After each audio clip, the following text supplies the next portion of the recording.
नमस्कार, आप देख रहे हैं क्राइम 24 आवर्स। मैं हूं आपके साथ पलक शर्मा। आइए नजर डालते हैं खबर की ओर। अहमदाबाद में दिव्यांग पतंग महोत्सव का आयोजन किया गया। अहमदाबाद में 9वें दिव्यांग पतंग महोत्सव का आयोजन किया गया, जिसमें 500 से अधिक विकलांग बच्चों ने भाग लिया। इस अवसर पर परम पावन ओम ऋषि प्रीतेश भाई उपस्थित थे। अहमदाबाद के कार फाउंडेशन ट्रस्ट द्वारा 9वें दिव्यांग पतंग महोत्सव का आयोजन किया गया।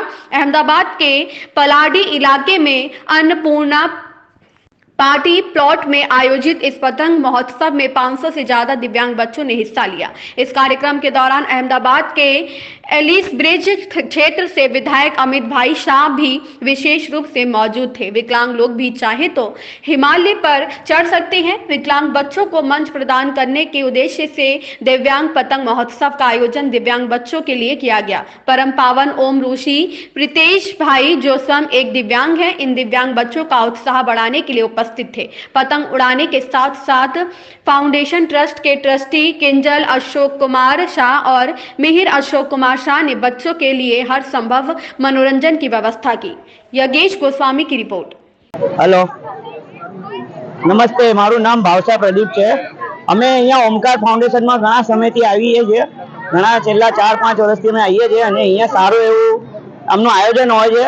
પતંગ ઉત્સવ દર વખતે કરવામાં આવે છે અને અહીંયા ખાવા પીવા અને બધી રીતે સારી વ્યવસ્થા હોય છે। વોલેન્ટિયરથી લઈને સારી એવી બધી વ્યવસ્થા હોય છે અને અહીંયા ઓમકાર ફાઉન્ડેશન દ્વારા સારું એવું આમનામાં સહાય બધી કરવામાં આવે છે દરેક દિવ્યાંગોને માટે અને સારું એવું બધું કરે છે કાર્યક્રમ।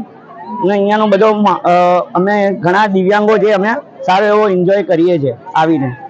આ વર્ષે ગયા વર્ષ કરતા દિવ્યાંગો માટે કેટલી સુવિધાઓ કરવામાં આવી? ના, ગયા વખતે બી એવું કશું નહીં। દર વખતે દિવ્યાંગો માટે સારી સુવિધાઓ પ્રોવાઈડ હોય છે। અહીંયા વોલેન્ટિયર હોય છે, અહીંયા આગળ તમારા વ્હીલચેરની સુવિધાઓ હોય છે। તમામ દિવ્યાંગોને અગવડ ના પડે તે રીતે એમના જગ્યાએ એમને ખાવાનું, નાસ્તાનું અને તમામ પ્રકારની સહાયો કરવામાં આવે છે। દરેક વસ્તુમાં સારી રીતે એમનું પ્રોવાઈડ થાય છે અને અમે અહીંયા દર વખતે પાર્ટિસિપેટ કરીએ જ છીએ। આ 9મો પતંગ મહોત્સવ છે।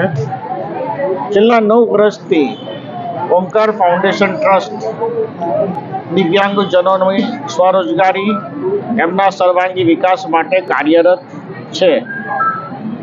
હું સદગુરુ ઓમ ઋષિ સ્વામી ઓમકાર ફાઉન્ડેશન ટ્રસ્ટનો ફાઉન્ડર અને મેનેજિંગ ટ્રસ્ટી છું અને 1996થી દિવ્યાંગોના સેવા કાર્યમાં પ્રવૃત્તિમય છું।